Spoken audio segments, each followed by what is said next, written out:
Next slide. So like the MD was saying, we have done a lot of research. Anything we stand up here to tell you is backed up by data, backed up by crucial research that has been done and concluded. For example, in community called Kanye community, somebody should tell Kanye West that he's actually from Kaduna State. So you can see the sort of data that we have in Kacha local government, estimated number of connections over 1,004 population. We go to the granular, Your Excellency. We even tell you the dominant crops in each community. We tell you the total agricultural area that is available. Should they even have access to purchasing better farming equipment to be able to unlock what they are sitting on? They don't need to jackpot. They don't even need to leave Kaduna to Abuja. While sitting in their community, this is what they have access to. Imagine Kanye community is sitting on over $2 million revenue per year. You can imagine what the contribution of this is to the IGR of your state, Your Excellency. Next community, we decided to keep it short. I think this is the last one. Kumin Kogi community. From Ikara local government, you can see the number of connections. You can see the population, over 4,000 people will have access to electricity 24/7, Your Excellency. Our electricity does not blink and our grid does not fall. It is built to last because the rescos are there to respond to whatever that comes up. And also, this is the economic potentials of Kogi community sitting on possibility of generating over $5 million per year. Your Excellency, if you consider to make me one of your citizens, I would love to come from either Kogi or Kanye community so I can benefit from such projects. So, Your Excellency, that is what we have. And let me share a little thing. From this project, the EHAD project, Kaduna State has been, like I said, a model state. The Kaduna State has formed your state steering committee. They have sent the list to us. You have done your site selections of states, communities that you want to benefit. We also have that. We even have a commitment letter, Your Excellency, from you. You know, so that really, if we say you are a model state, we're not just saying it. We actually mean it because you are behaving and performing very well the way every state should. So I can say I really don't want to leave this stage, but I have to. Your Excellency, I pray that you key into REV so that I can beat my chest and say I am a citizen of Kaduna State. Thank you.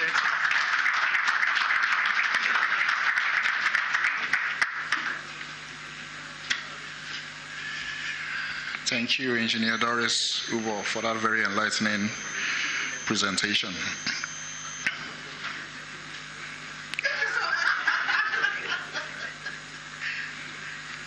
And quickly, I'll be calling on Engineer Umar, the Executive Director, Technical Services, for his 5 minutes as well. Just as Engineer Doris used 5 minutes, he used 5 minutes too, sir.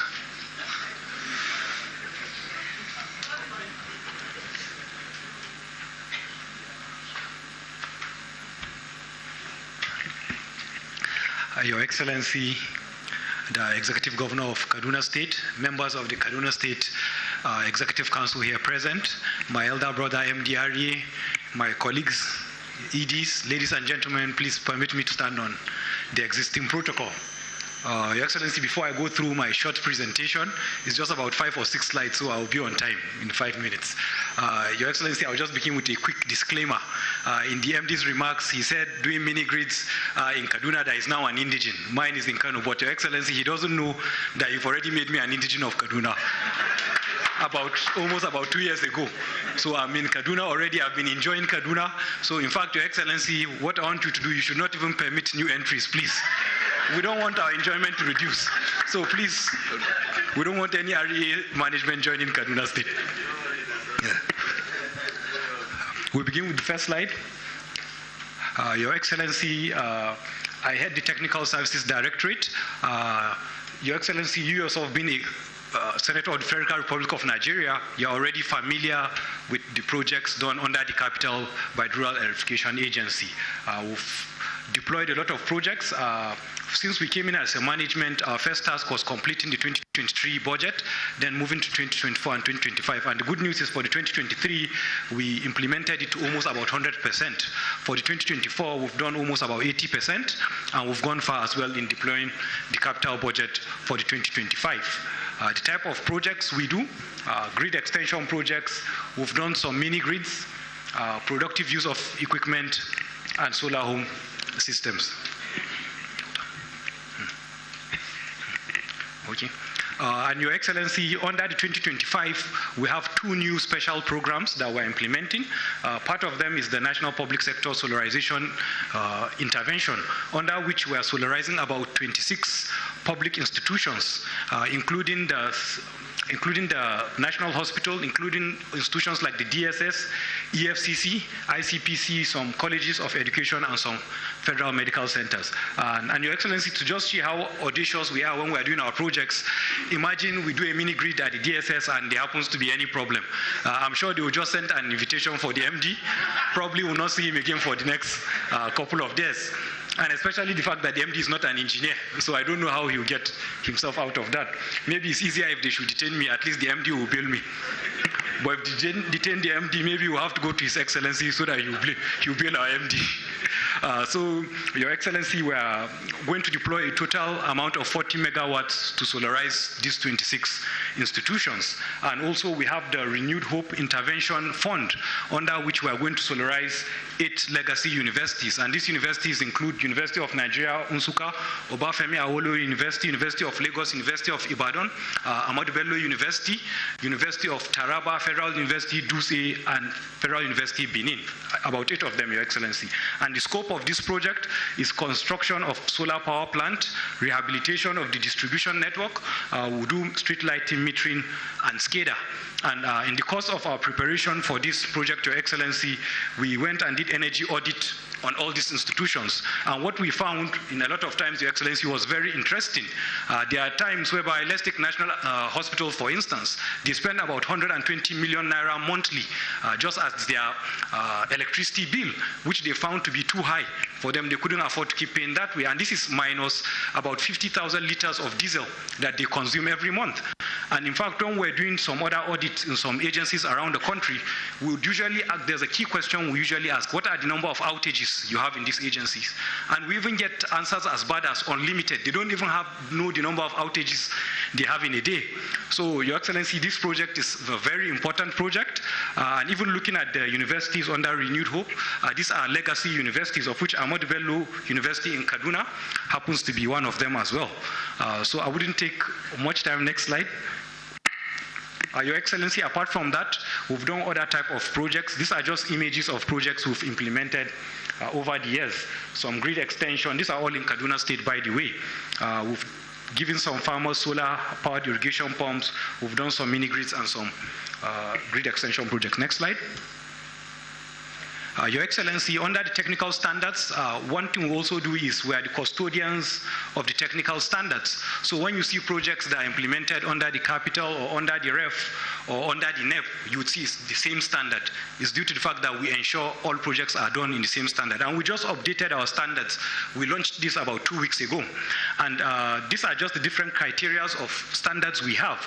You can see we have some interconnection standards, anti-islanding, which talks about just control and detection of faults for interconnection.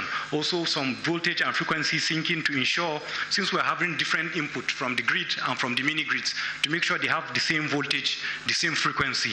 And also for generation systems, we also have standards for PV model, generation of power from PV models, for instance.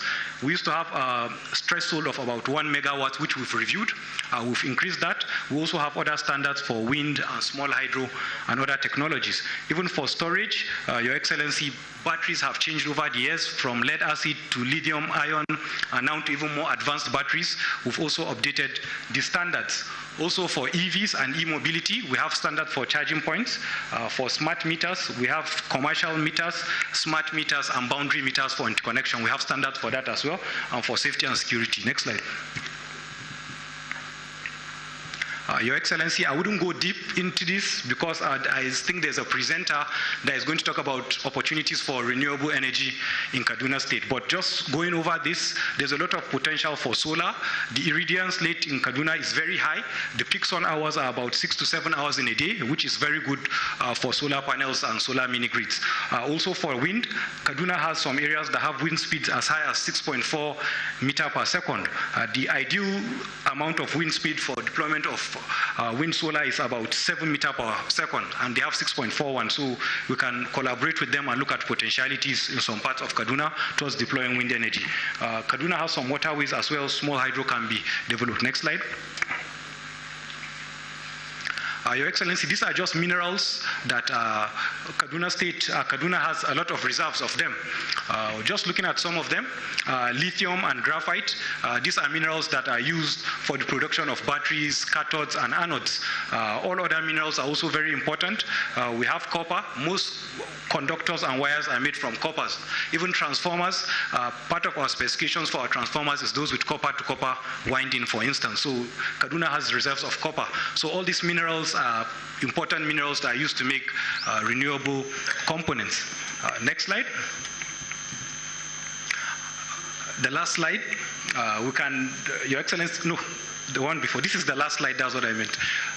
We can go into joint project development with Kaduna State. For instance, we are developing a 620 kilowatts small hydro with Gombe State at Balanga and Unido. So it's something we can also explore with Kaduna State. We can also share and align our technical standards also with Kaduna State government, and we can also do a lot on capacity building. Hope I was able to stick to 5 minutes. So thank you very much, ladies and gentlemen.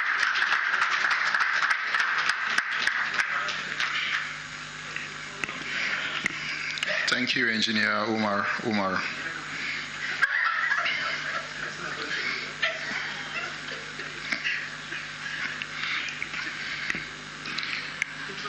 Your Excellency, sir, just to take us a little bit deep into the ongoing implementation of the DES program under the Nigerian Electrification Program, I'll be inviting Olufemi Akinyelure, the head Nigerian Electrification Program, for his presentation.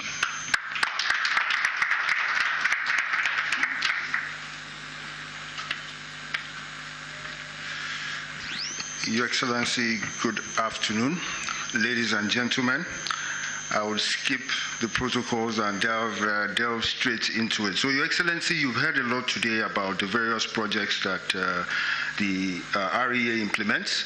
And I guess what differs from each speaker you've spoken about is just the model in which we used to implement.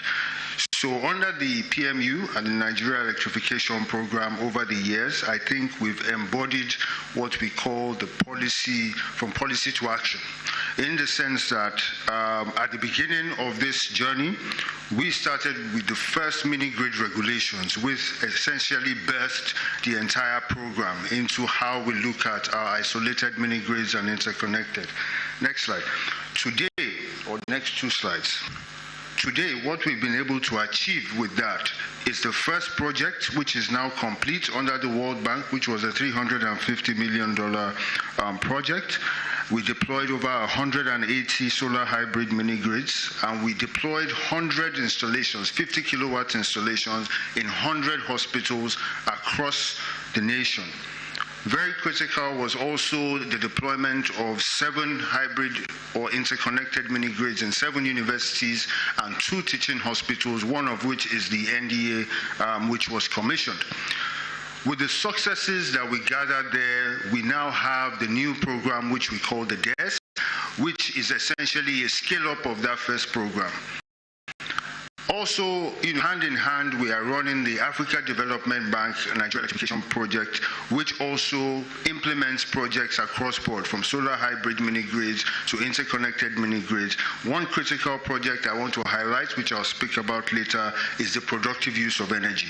Because the deployment of energy isn't just about, us also carry that out on their own, going into communities, gathering data, and then we take that also to a lot of support support that we give to the developers is ensuring that they are able to access the required financing for the project, which I'll get to later.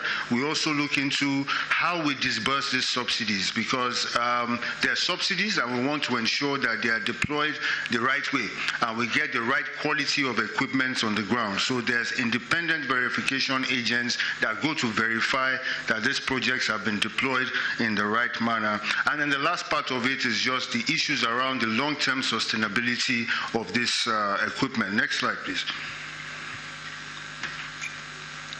So the model I was speaking about, Your Excellency, is what we know as the results-based financing model. Next slide. This is essentially a model that ensures that the private sector not only gets a grant from the REA, but is also able to raise private sector finance to deploy these projects. And what that means is that when you have skin in the game, you want to ensure that that equipment or that installation runs and feeds the people, gives them the services that they require. And this is just explained in the chart that we can see that is self-explanatory, all the way from the application down to the connections that we see. This is how we run this entire program to ensure that we achieve this sustainability. Next slide. Next slide speaks to how the solar home systems work. And we can go to the next slide because of time. Your Excellency, I spoke about the DARES program, and leading on from the achievements in the NEP, we can see that we deployed about 100 megawatts. Our target, the DARES program, is probably 5 times that to date. We've probably seen a pipeline of over 1,000 megawatts or so across the entire country. We are just trying to ensure that private sector are able to access that finance. In running these programs, Your Excellency, there are a lot of lessons that we've learned that we feel that we need to imbibe and take on going forward. And a few of those lessons include the fact that we want to inject a lot of productive use elements, next slide, into all the projects that we are engaging in, because this is core to sustainability. We also want to ensure that we're able to raise cheap local currency finance. Your Excellency, you are aware of how expensive it's been to raise local currency finance, and there's always a mismatch. If you are raising funds in foreign currency, there's always that risk of currency. One key area as well, which the MD has been driving, last week we had the NRIF, is ensuring that we promote localization. And pleased to mention, based off of the support of the REA and all these programs, Nigeria has exported its first set of panels outside Nigeria, and these are the wins that we want to continue to expand to gain sustainability that we want to achieve. Next slide, please. So across these components, Your Excellency, the most critical part of this slide is the state collaboration, and it's tied to why we are here today. Based off of the new Electricity Act that has given the states more powers over the electricity market, we thought it was important to ensure that every state has equal opportunity in terms of capacity. Not all the states have the same amount of capacity. So we created a component here that allows us to collaborate directly with you, Your Excellency, and I'm sure following this meeting, your team would be getting the list of criteria that we have to qualify Kaduna State under this program. Once that qualification is done and you meet those certain criteria, there's some amount of money that is allocated towards installation of power systems, standalone power systems in public utilities within the state. And we can get into this later as well. Next slide, please. So in terms of the concept of the RESCO, which are the Renewable Energy Service Companies, Your Excellency, I won't bore you so much, but the entire concept of this is just the area of sustainability. We know the critical difference between an EPC company and an energy service company. An EPC company just wants to deploy a project and leave, while an energy service company is a mini utility, essentially, that vends and ensures that that entire value chain runs over time. And this is what we are trying to promote. Next slide, please. Critically, what are the barriers to, collaboration with the subnationals and areas that we want to emphasize? Your Excellency, regulatory barriers and licenses.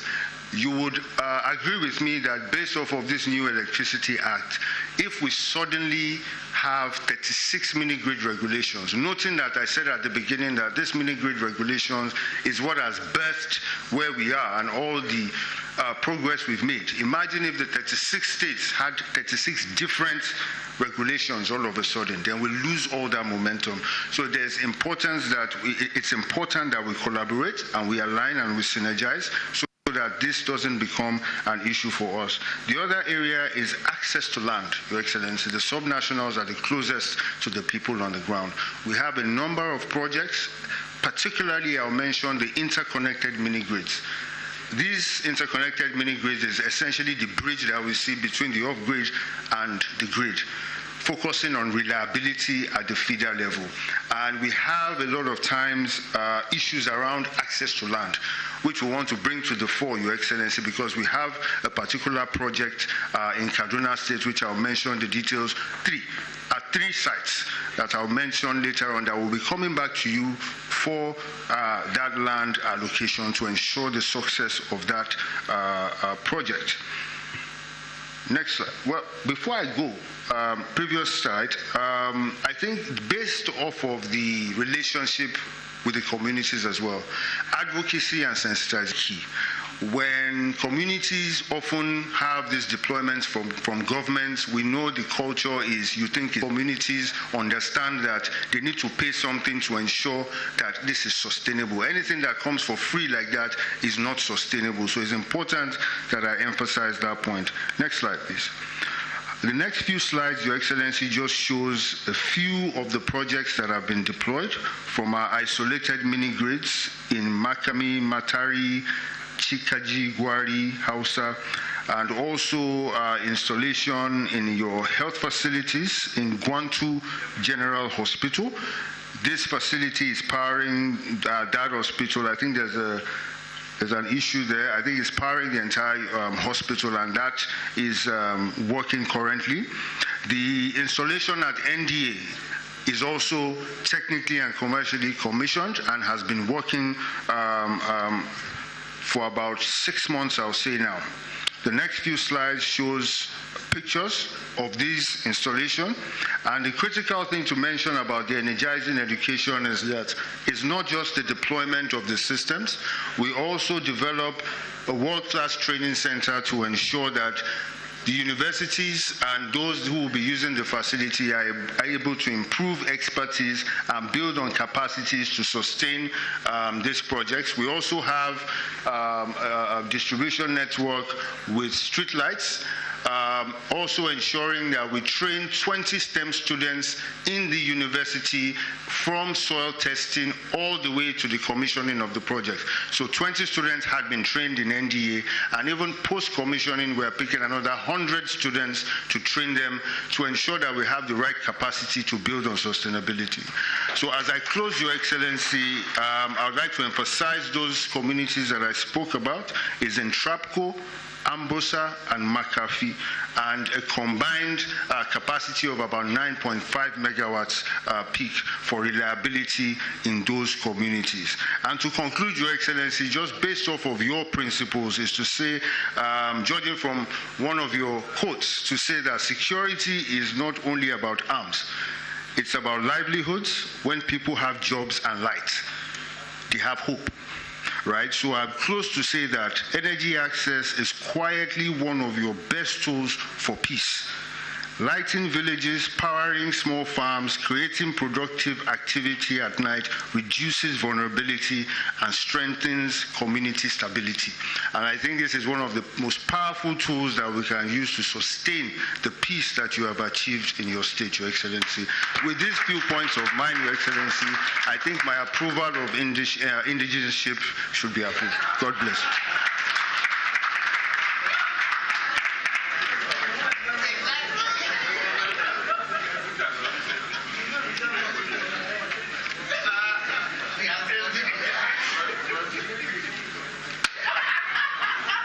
Thank you for your presentation, Olufemi Akinyelure. Your Excellency, sir, it's very clear that the impact footprint of the agency cuts across all sectors. healthcare, agriculture, residents of last mile communities, microeconomics. But one thing is very critical to this conversation, which is sustainability of this infrastructure, especially in terms of the maintenance culture of residents of last mile communities. To expand this conversation on sustainability, I'll be calling on Ayode Boyega, the Executive Director, Corporate Services, REA, for his 5 minutes, please.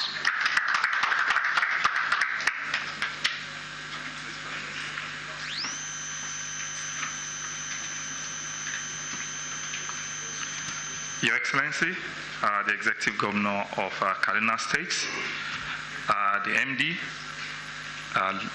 distinguished ladies and gentlemen, please permit me to stand on already established protocol.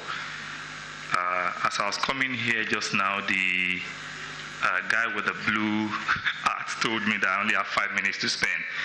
But all the while I've been the timekeeper for all the EDs, including the MD, and they've all spent at the minimum 15 minutes.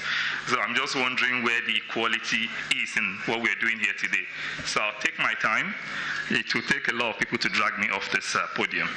So we will start. On a more serious note, Your Excellency, thank you so much for all the good work that you have been doing in Kaduna State. They speak for themselves. And one of the indicator also is how many of the developers we have here today to come and welcome you and to come and see what other opportunities you're going to give them if they come into your state. So it is a very appreciated effort that you have been given in your state. Your Excellency, the reason why we're here today is not just to talk about energy access, right? It's to talk about how we invest funds into our communities and ensure that that fund that we invest can last and can stand the test of time. And that is where the sustainability comes into this. The Executive Director, Executive Director Technical Services, including the MD, and also the Executive Director Rural Education Fund, and Femi Akinyelure, who spoke just before me, spoke a lot about sustainability in their own different ways. Femi spoke about the financial aspect of sustainability. EDTS talked about the technical aspect of sustainability. But there's another aspect of sustainability that's actually not been touched on. I know the MD touched on it really briefly earlier, where he said we have a framework at REA that we have designed to ensure that any of our infrastructure that we implemented in any of the communities is able to stand the test of time. That is the aspect that I'm here to actually speak about. Next slide, please. So we have, when you talk about sustainability, you talk about technical sustainability, financial sustainability, which Femi spoke to earlier on. You have the social sustainability and environmental sustainability. For me, the REUX, which is the Renewable Energy Users Cooperative Society, kind of tackles sustainability end to end. It takes care of the technical sustainability, ensuring that the infrastructure produced is fit for purpose. Also takes care of the financial sustainability. I'll show you how in a minute. And social and environmental sustainability. Move on to the next slide, please. Your Excellency, sir. So when you talk about REUX, I'm trying to give a very basic example here, Your Excellency. When a community comes together, in layman terms, to monitor and protect or feel like a part of a particular project, they tend to protect it more. And that is what REUX does as a framework for any renewable energy, any community where renewable energy infrastructure has been implemented. Let's take, for instance, Your Excellency, we provide your community with a 1 megawatt mini grid.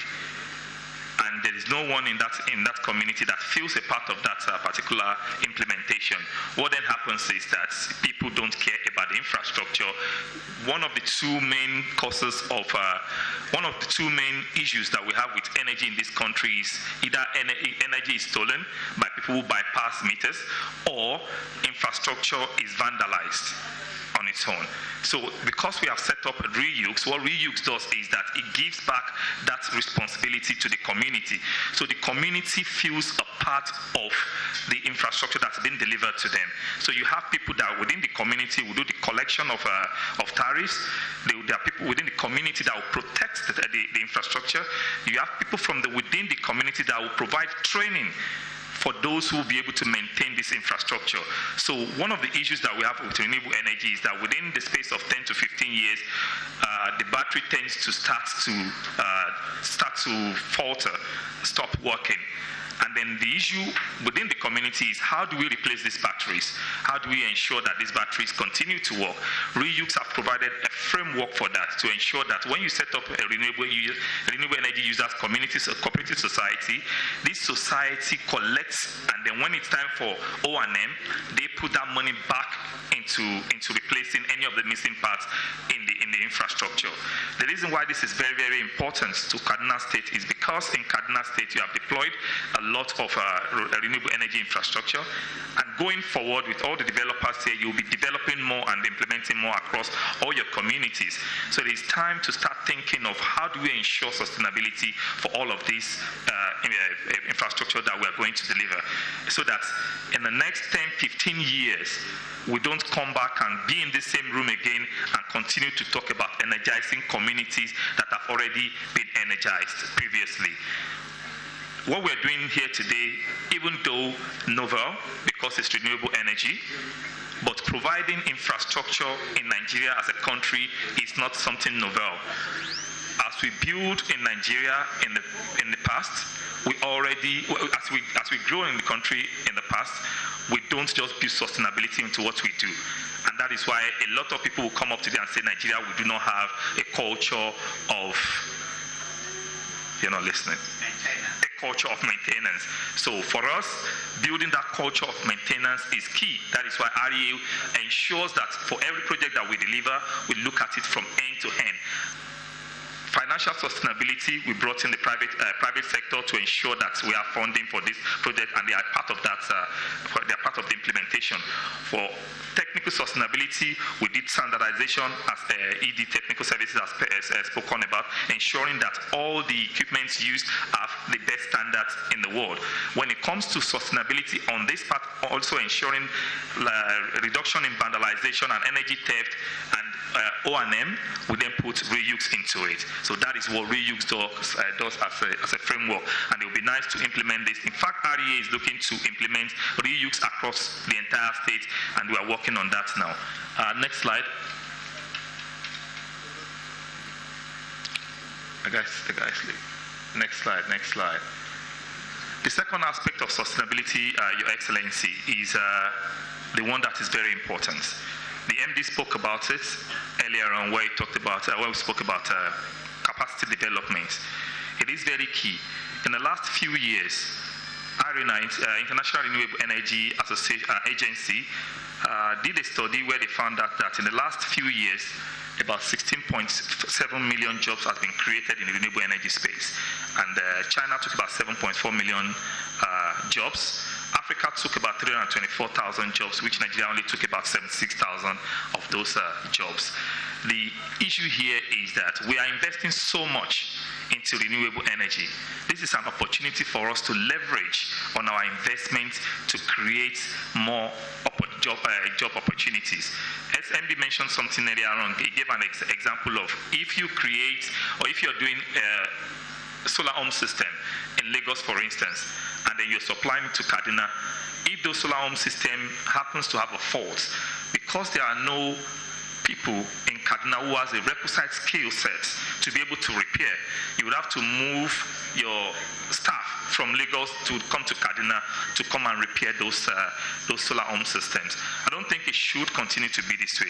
I think what we should do is to continue to develop or build capacity across the entire sector. We have a country where youth unemployment is astronomical. In order to reduce this youth unemployment, we should start to key into something like this. And REA has already started doing something about that. We have Next Gen Rescue, where we're already training about 130 people in conjunction with NAP team and some other private sector. Femi came up here earlier on and spoke about how we're building STEM, where we're training 20 STEM students for every university where we build this infrastructure. Plus, we're training additional 100 after commissioning of this project in all of the 15 universities that we are building this infrastructure to train about 1,500 students in total. It is time for the state also to start looking at building capacity within their states. Even when these rescues come to your state, they will need the workforce to be able to work on their project. Ayuade Milua, the REA president, spoke at the NRIF last week, and he mentioned that we have about a skill gap for DES of about 50,000 required workers to work on the DES project and be able to deliver within the time frame that we're planning to deliver. We don't have that 50,000.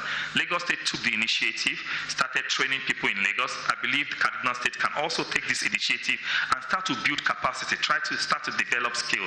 You have installers, you have engineers who needs to be trained to be able to take up all these opportunities for job. I think as we try to energize and electrify Nigeria, we must also leverage that opportunity to create jobs for our youths and Nigeria as a whole in order to sustain this energy transition. Thank you so much.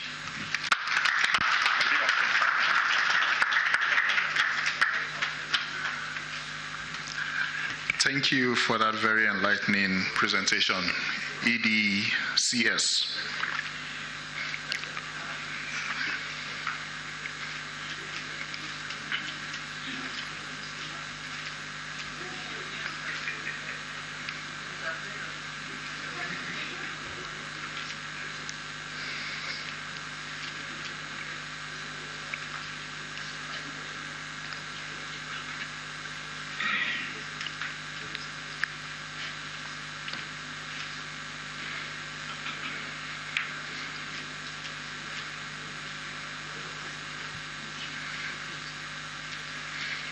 Your Excellency, sir, the executive team at the REA have referenced the NRIF a few times. Just to let you know that that's the Nigeria Renewable Energy Innovation Forum we had last week, a 2-day forum, which was flagged off by His Excellency the Vice President. Well, the biggest forum of the year, so to say, in the sector. And we'll be using this opportunity to invite you to the 2026 edition of this forum. In January 2026, you'll be receiving a letter, Your Excellency, and we hope that we'll be able to partner to hold the 2026 edition in August 2026.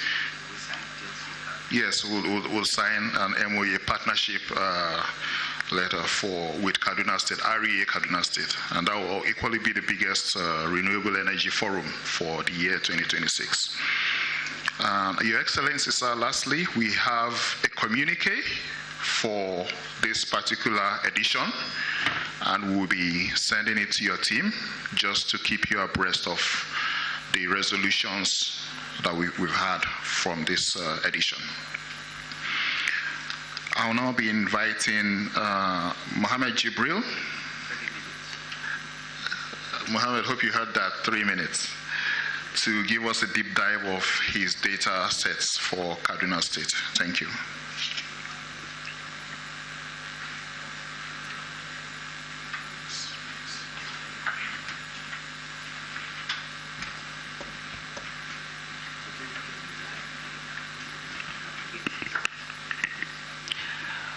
Good afternoon, Your Excellency, MD, distinguished guests.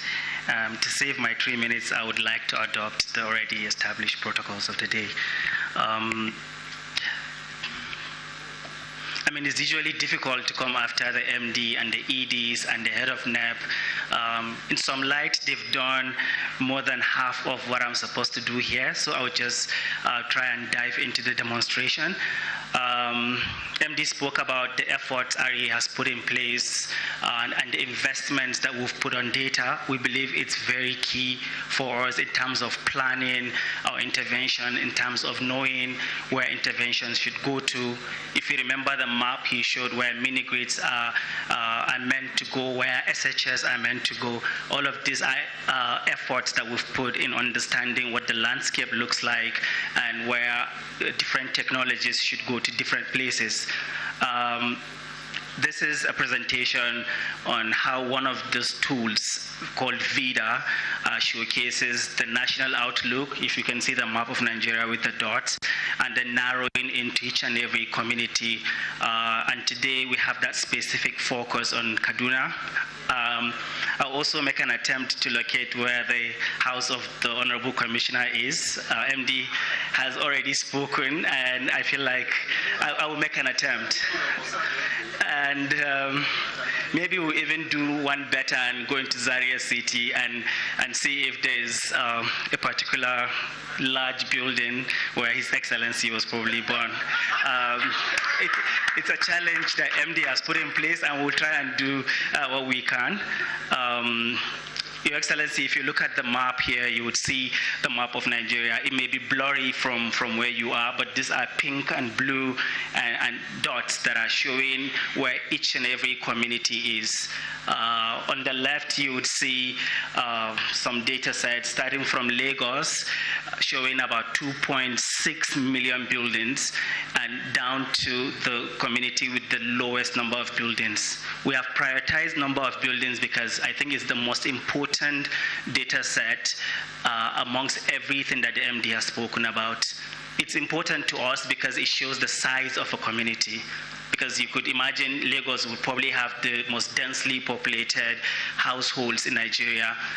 To the people behind us, the rescuers, that translates to the money that they'll get from us, because the head of the NEP spoke about connections and how we pay based on performance, and that performance means how many connections have you enabled, and that connection is usually determined by the number of buildings, because we assume that every building will probably have one connection, and that's why it's very important for the rescuers.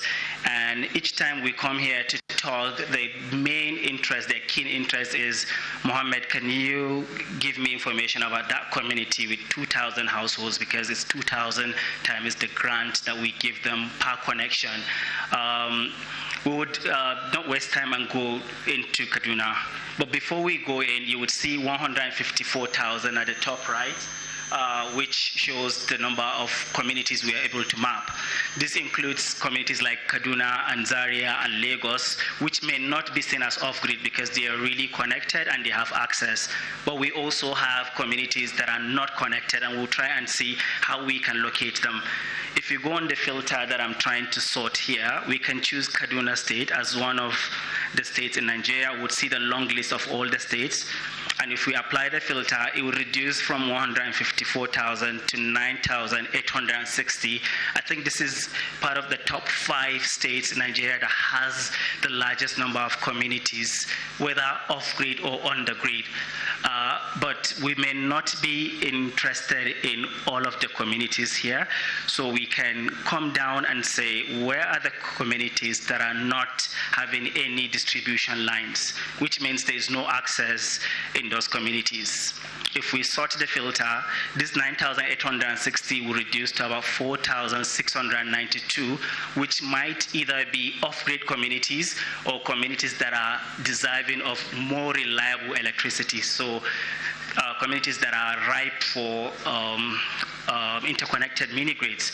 And then we can say communities that in the night, when our satellite is looking at that community, it's dark. We also assume those communities are either without power or have inconsistent supply, because when your satellite is looking down and zooming down, it's looking for places that are illuminated. So communities like that would also mean no connection or no light. Is usually different.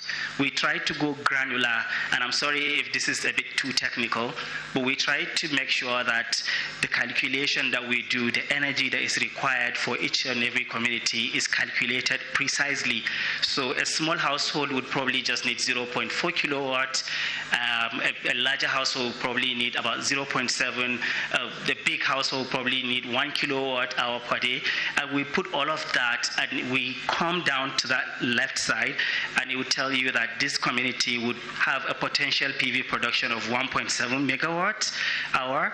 And then we can also see that where the connections would go to and what's the size and everything. So this is how granular it is.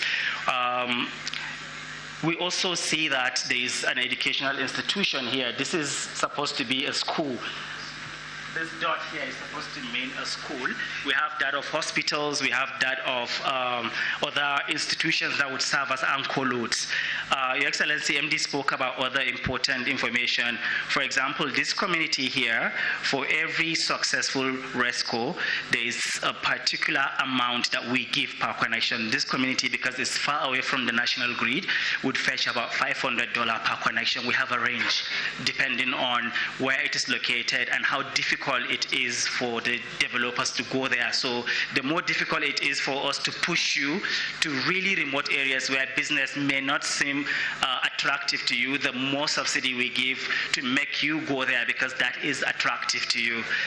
If you come closer to urban cities in places close to Zaria or Soba, you would see that the subsidy reduces because you're not making too much effort into going into deep areas, and that's what we call last mile communities, places where they may not really know about electricity and you have to even convince them that they actually did it. So all of that effort is rewarded by the subsidy that we allocate to them.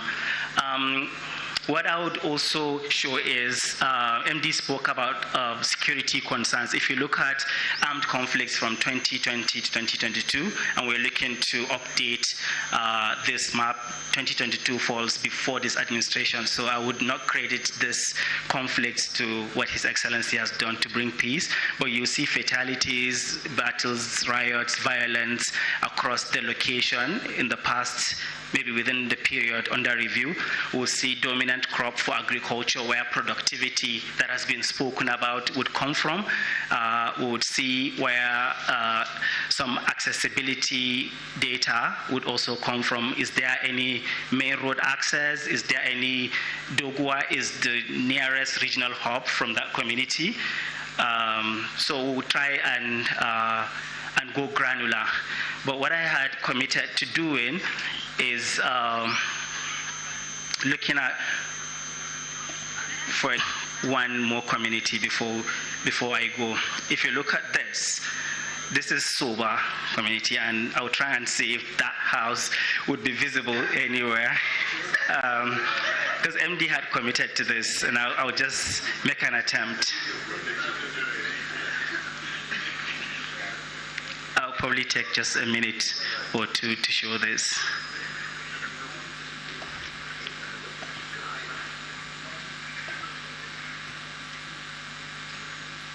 Okay, I think this is over. I've spoken to some key stakeholders in the commissioner's life, and they told me to look for a big building, but within small buildings. He's a politician who wants to stay close to people in small houses. So you would see a green building here. You would see a green L-shaped building here. It's taking a while to zoom. This is a big house that would probably be owned by somebody really important, but you see pink houses. You see pink houses around it, meaning he wants to live with his people close by, serve them breakfast, eat lunch with them, and when the time for voting comes, they would really remember him. So, Your Excellency, thank you very much. I would save Zaria City for when I come to Kaduna, and I'll showcase that to His Excellency personally. Thank you for having me, and have a wonderful rest of the day. Thank you, Muhammad Jabril.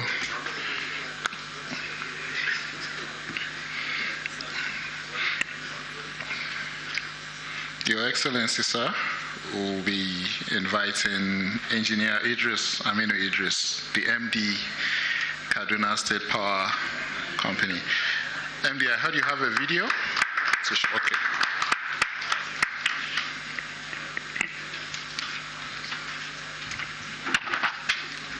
Thank you very much. Good afternoon. Your Excellency, sir, the People's-Oriented Governor, the Unifier Governor, the Action Governor, my Governor, the Governor of Kaduna State, Senator Malam Obasani, CON, all commissioners of Kaduna State here present, the MD, REA and his team. I would like to stand on the existing protocol. Before I go into my presentation, I would like to have a 5-minute teaser documentary Kaduna State government. So, State, founded in 1912, is the heartbeat of northern Nigeria, a land where history, commerce, culture, and learning converge. Known as the Center of Learning, it is home to Ahmadu Bello University, the Nigerian Defense Academy, and other world-class institutions. Beyond education and industry, Kaduna is also a place of hospitality, where diverse cultures, cuisines, and festivals showcase a vibrant lifestyle that blends tradition with modernity. Strategically located and connected by air, road, and rail, Kaduna is the gateway to a 100 million consumer market and one of Nigeria's most industrialized states. Its real strength, however, lies in its opportunities, from fertile farmlands and rich minerals to expanding infrastructure and thriving urban communities. Let's explore the sectors shaping Kaduna's transformation into a hub of growth and opportunity. Agriculture and agro-industrial drive. Agriculture is Kaduna's economic backbone, employing millions and feeding Nigeria. With 4.6 million hectares of arable land, the state leads in maize, ginger, tomatoes, and soya beans.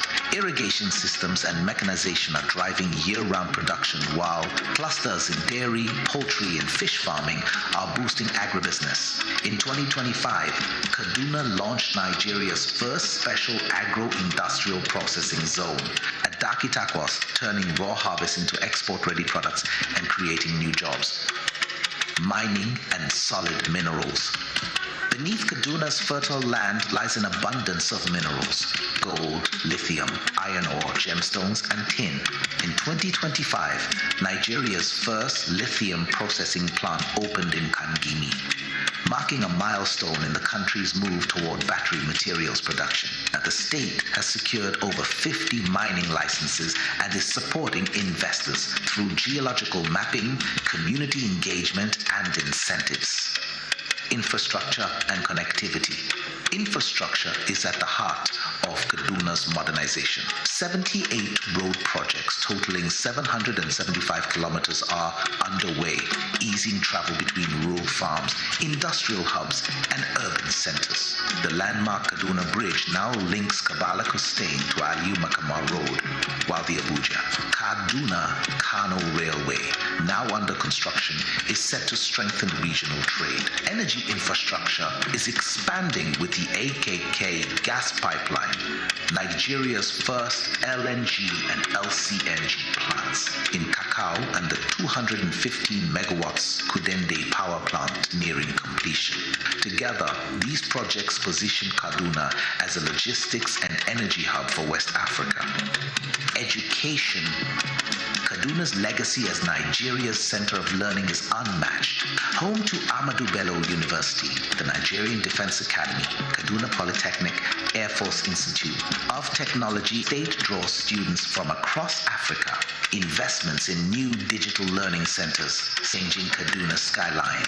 New resettlement areas are providing modern homes, schools, and clinics for families. In different parts of the state, economic zones are being developed to host agro-processing, light manufacturing, and tech industries, creating jobs and attracting investors. Across Kaduna, new housing estates and shopping malls are meeting the needs of a growing population. In Anguwan Dosa, a major new extension is taking shape, supported by the ongoing construction of a bridge that will ease connectivity and open up more opportunities for residents, security and stability. As host to the Nigerian Defense Academy, the Armed Forces Command and Staff College in Jaji, and several police training schools, the state is a center of national defense. At the community level, strengthened policing has reopened farmlands once abandoned, restoring life. In ease of doing business in Nigeria, the state offers one-stop investor support through the Kaduna Investment Promotion Agency and is a proud member of the World Association of Investment Promotion Agencies. Invest in Kaduna, your gateway to northern Nigeria and beyond. Kaduna State, founded in 1912, is the heart. So, thank you very much. I think with this, His Excellency will end up giving a lot of citizenship to the rescues. So I will go to just 3-minute presentation to show the opportunities in Kaduna. Next slide, please. Partnership opportunities and policy support. The overview has already been discussed. It's the northern region that shares borders with Katsina, Kano, Plateau, Nasarawa, Niger, Zamfara. And also, we have 23 number local governments which are divided into 3 geopolitical zones.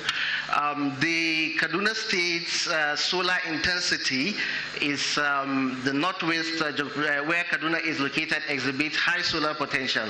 Let's go to the next slide. The background of power in Kaduna, you can see that averagely Kaduna State consumes about 100 megawatts of grid supply. At present, there are various captive and embedded generation points across the state from different sources, such as solar, CNG, diesel, etc., which are estimated to be 15.6 megawatts across the state. The peak electricity demand of the state as of 2025 is estimated to be about 1,200 megawatts, which shows us that we have deficit of about 1,084 megawatts. That is why we need the rescues to come to Kaduna and fill in this gap. Next slide, please. You will agree with me that Kaduna is unique in its approach, and based on this, the Kaduna State government needs to establish a special purpose vehicle on power development. In effort to bridge this gap, the power sector, Kaduna State's Power Supply Company was established to ensure the critical infrastructure reliability. CAPSCO is tasked with ensuring stable and reliable power to key public assets. It's also to drive investment and support off-grid and renewable development, and also we try to do the energy management to ensure that the bills are transparent and reducing inherent debt burden. Next slide, please. This is our mission, vision, and core values at Kaduna State Power Supply Company. Next. Next. Short-term and long-term project pipelines. We have the 84 megawatts that is actually owned by the state government, and 215 megawatt gas plant also that is owned by federal government, which is 85% completed. We have the hydroelectric exploitation, which is 30 megawatts. Altogether, you can see we still have, it cannot serve up to 50% of our demand. Next slide. Community engagement and social impacts, collaboration with stakeholders and funding agencies. You can see that for sustainable community engagement, the active involvement of local communities is essential for the long-term success and sustainability of projects. Awareness campaign is also very important, training and inclusion, key partnership, funding acquisition, technical and policy support. Next slide. Next slide. Partnerships, opportunities and policy supports. The Kaduna State Power Supply Company aims to draw private companies to invest in renewable energy projects for sustainable development. PPP. We leverage collaboration between PPP to speed up energy access and infrastructure improvement. Policy advocacy and renewable energy growth. Regulatory frameworks. Advocating for supportive regulation is also vital to enable renewable energy growth. Streamlined permitting, federal and state coordination are also part of what we do. Next slide. So on these are the technical opportunities, Kaduna Renewable Energy Assets. Kaduna State offers a rich and diverse portfolio of renewable energy resources, making it a prime hub for decentralized power generation. As you can see, the resources, solar PV, we have an annual installation of average of 5.52 to 7 kilowatt hour meter square per day. It's opportunity scale high, potential for utility scale PV plants and decentralized mini grid across all our 33 local governments. Small hydros. We have identified potentials at Kangemi reservoirs, ABU Dam, Kubani Dam, Shika Dam, River Galma. All these are moderately high development for multiple small hydro sites for localized industrial or municipal power. Wind. As the other ED has also discussed, you can see the potential for hydro systems, solar wind is specific, high velocity corridors. For critical minerals, we have presence of nickel, cobalt, and graphite, which also strategy to correlate the renewable energy generation with local manufacturing of storage components, creating a full cycle of energy ecosystem. Next slide, please. Other opportunities and investment anchors. The Kaduna State is also committed to creating a level environment for private capital. We prioritize investment in some key areas. Industrial and economic anchors, such as the Kaduna Green Economic Zone. We have the Kaduna State government has built a 2x60 MVA transmission substation that is a hub to integrate renewable energy system into the industrial zone in Kaduna. We also have opportunity in IPP's large captive solution, grid connected or hydro mini grids. Specialized industry powering state projects like Damo household milk and major water treatment like Malali and Zaria water treatments. For also rural and social electrification, mini grids, through Kaduna State Power Supply, we have also done a lot of mini grids projects that are powering the rural communities. Educational sector, we are also working towards achieving 80 to 100 kilowatt of solar energy to power our computer labs in 23 local government of Kaduna State. Next slide. What are the incentives and partnership structure? Why should you come to Kaduna? You can see that we have structure in place. We have the Kaduna Investment Promotion Agency that supports to provide and streamline approvals, land acquisition, supports and guarantee security for the investors. Number two, counterparty risk management. We have the Kaduna State Power Supply Company that acts as a reliable intermediary and off-taker for state facilities, providing comfort to investors. Number three, successful models. We have already successfully attracted major solar developers, demonstrating investors' confidence in the state. I think the next is just call to action. Fast-tracking sustainable electrification. Kaduna State can only achieve its electrification goals through partnership. We invite the REA, our partners, to focus on these immediate needs.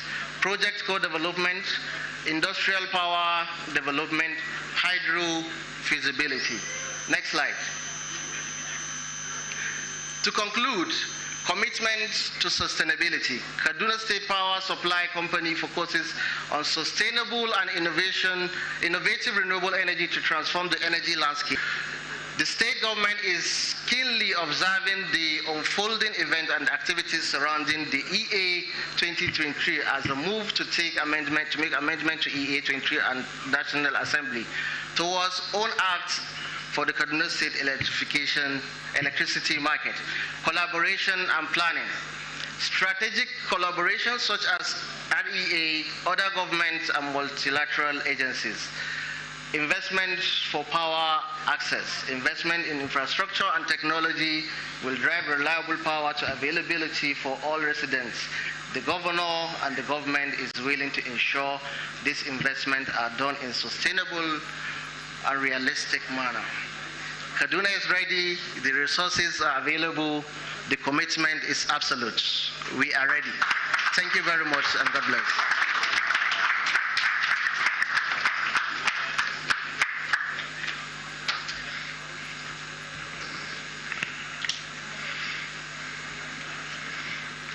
Thank you for that presentation, MD.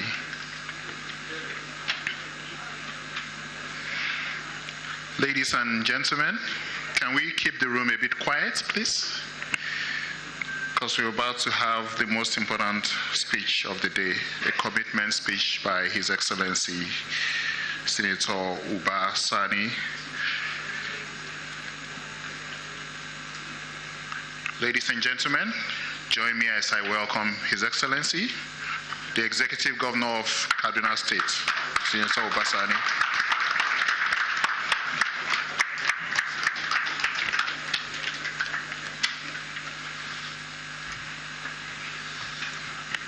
Let's be seated.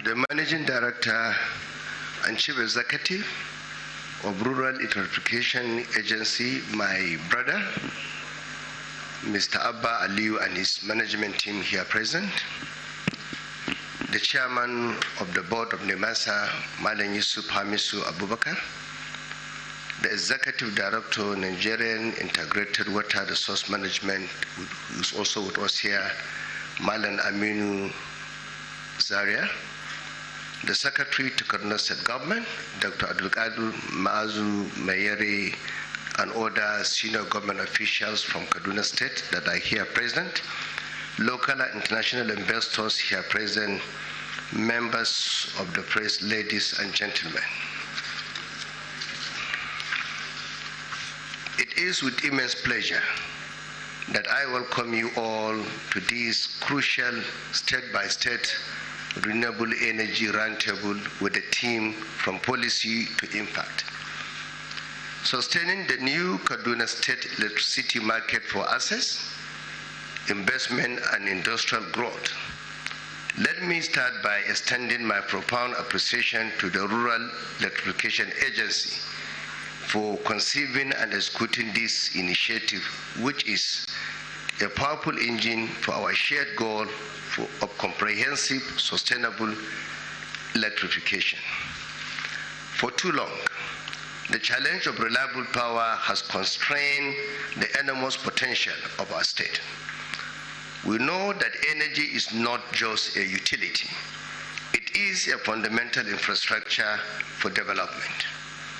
It powers our schools, drives our industries, and improves the quality of life for every family. That is why the government of Kaduna State has made energy transition a core pillar of our economic and social agenda. We are committed to moving beyond addressing legacy power challenges and embracing modern, decentralized, and sustainable solutions. This roundtable is not a mere opportunity for discussion. It is the platform where strategy meets capital. It is where our local development priorities are aligned with their technical expertise and financial capacity. Kaduna State is uniquely positioned to lead Nigeria's renewable energy transition. Kaduna is uniquely positioned to be a leader in renewable energy, given our abundant natural resources. We have significant potentials for solar energy with high solar irradiation levels are ideal for large-scale solar power projects. Additionally, our expansive agricultural sector provides ample opportunities for biomass energy production, and our water bodies present untapped hydroelectric potentials. These renewable energy resources are key to our strategy for sustainable development and economic growth.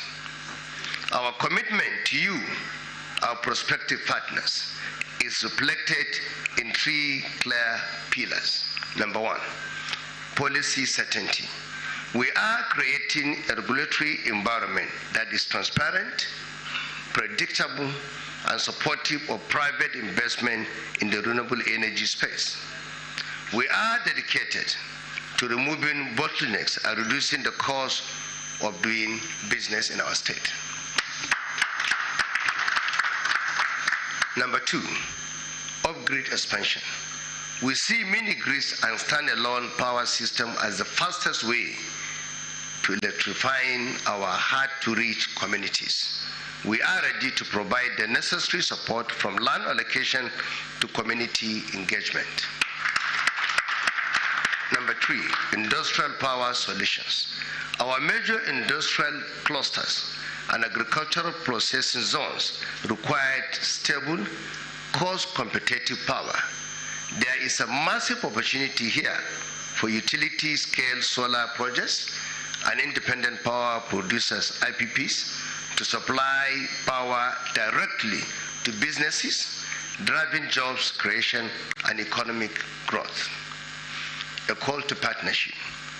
To the investors and development partners gathered here today, Kaduna State is open for business. We invite you to look closely at our investment climate, engage directly with the Kaduna Power Supply Company, KAPSCO, and our planning team, and identify projects where your expertise can generate both significant returns and immense societal impact. We believe in joining partnership where risks are shared and successes are mutual. We are not just seeking contractors, we are seeking long-term partners who share our vision for a sustainable power future. Let this roundtable mark the moment when we move from proposal to tangible project execution. We are ready to work with you to make Kaduna State a model for renewable energy and development in Nigeria. Before I end my remarks, I just want to seize opportunity again because I've just finished reading my speech, but I want to say one or two things because I have listened carefully to the comments and presentation by some of the most brilliant young people I've seen recently. But first, I would like to commend the Managing Director and Chief Executive of REA, my brother Abba Aliyu. You have done extremely well within a very short time. You have repositioned the entire agency, and I can stand here without any fear of contradiction that this is the most functional agency in the whole of Nigeria.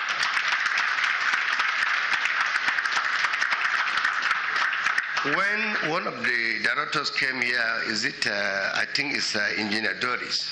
Engineer Doris, let me confirm what you said. I had privilege to discuss with President Bola Tinubu on many occasions about REA, and he's proud of what they do.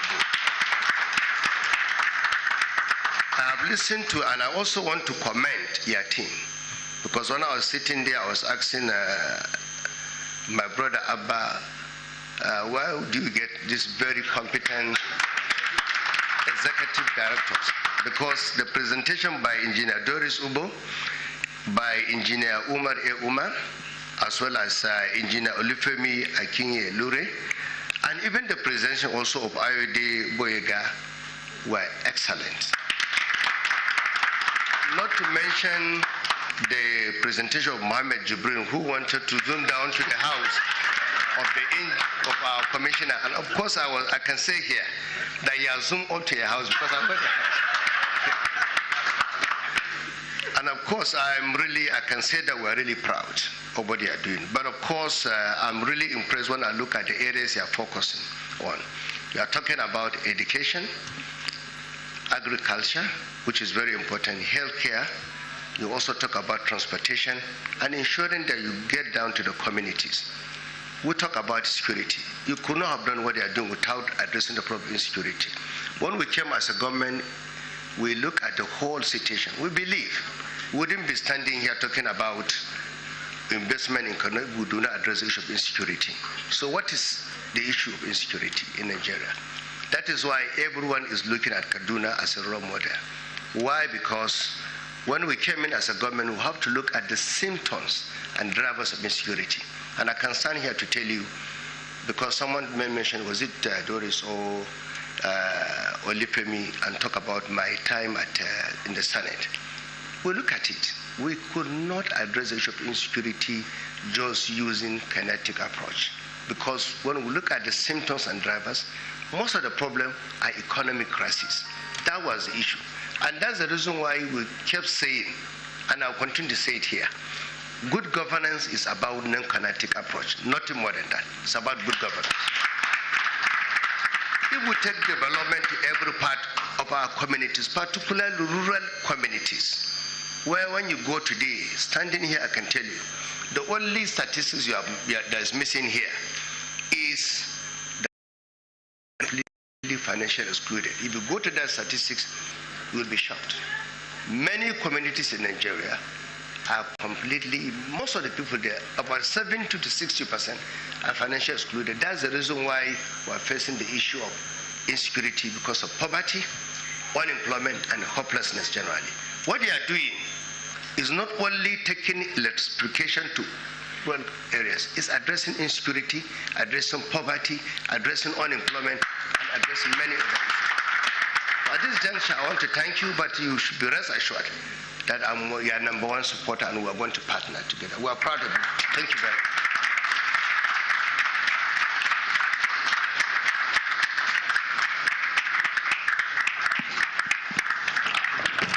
Another round of applause for His Excellency, the Executive Governor of Kaduna State, please. Your Excellency, sir, just so we don't bring you up twice to the stage, we'll be signing the MOU between the REA and the Kaduna State government. We'd like to invite the MD of REA and the executive team of the REA.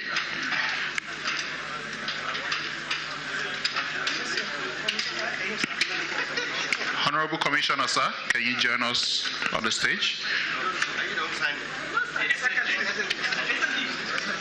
SSG. Okay. And for the media, this is the opportunity you have for your pictures. Thank you.